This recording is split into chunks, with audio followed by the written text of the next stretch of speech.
फवाद भाई, ठीक है, लेकिन आपको क्या लगता है कि सिर्फ ये ओनर की इन्वॉल्वमेंट एक मसला नहीं थी या फिर एनी अदर थिंग?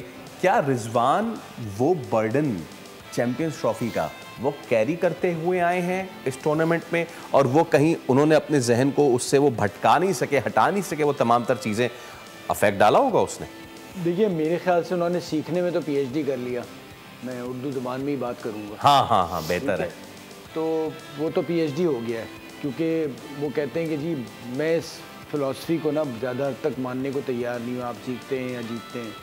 ठीक है, ये बच्चों को बताने के लिए तो ठीक है, बट जब आप प्रोफेशनल इस तरह के आते हैं उसमें आप सीखते ज़रूर हैं। एक आध बार होता है, बट ज़्यादातर आपकी ख्वाहिश होती है कि आप जीतें और अच्छा करें। तो वो दोनों चीज़ें नहीं हुई। अच्छा, रिजवान से ज़्यादा मुझे लगता है मुल्तान बहुत ज़्यादा ओवर कॉन्फिडेंट था कि क्योंकि इतना अच्छा उन्होंने जब से पीएसएल में एंट्री दी है, परफॉर्म किया है कि वो उनके वहमो गुमान में भी नहीं होगा कि वो टॉप 4 टीमों में भी जगह नहीं बना पाएंगे और इतनी जल्दी बाहर हो जाएंगे। रिजवान अगर आप देखा तो अपने तौर पे उन्होंने बड़ा अच्छा रन किया और वो ऐसे ही परफॉर्म करते हैं, इस बार भी किया। पर उनके साथ जो सारे घूमते हैं ना, जैसे उस्मान खान 100 कर देते थे, 1-2 करते थे। यासिर ने अच्छा स्टार्ट किया, फिर यासिर ने भी किया एक मैच में, लेकिन उस्मान जो थे वो रेगुलर मुल्तान के लिए करते थे और रेगुलर बेहतरीन खराब परफॉर्मेंस दी उन्होंने। साथ साथ उनकी बैटिंग में किसी ने भी उनको साथ सपोर्ट नहीं किया। एक प्लेयर को बहुत मिस कर रहे हैं हम, रायली रूसो को। नहीं, बट रायली रूसो के जाने के बाद भी उन्होंने अच्छा किया था।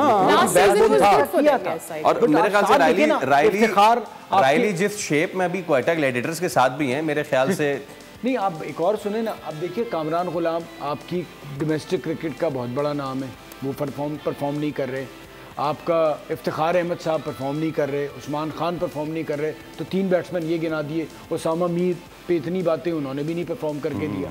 तो ये 3-4 लोग हैं वो नहीं कर रहे। सबसे अच्छा उसने परफॉर्म किया जिसे उन्होंने एज एन इमर्जिंग प्लेयर उठाया, उबैद। सबसे अच्छा उन्होंने किया है। और जहां तक इस चीज का ताल्लुक है कि आपने वो लड़के भी जो छोड़े, जिसमें आगे बात। सब्सक्राइब करें और बेल दबाएं ताकि कोई खबर रह न जाए।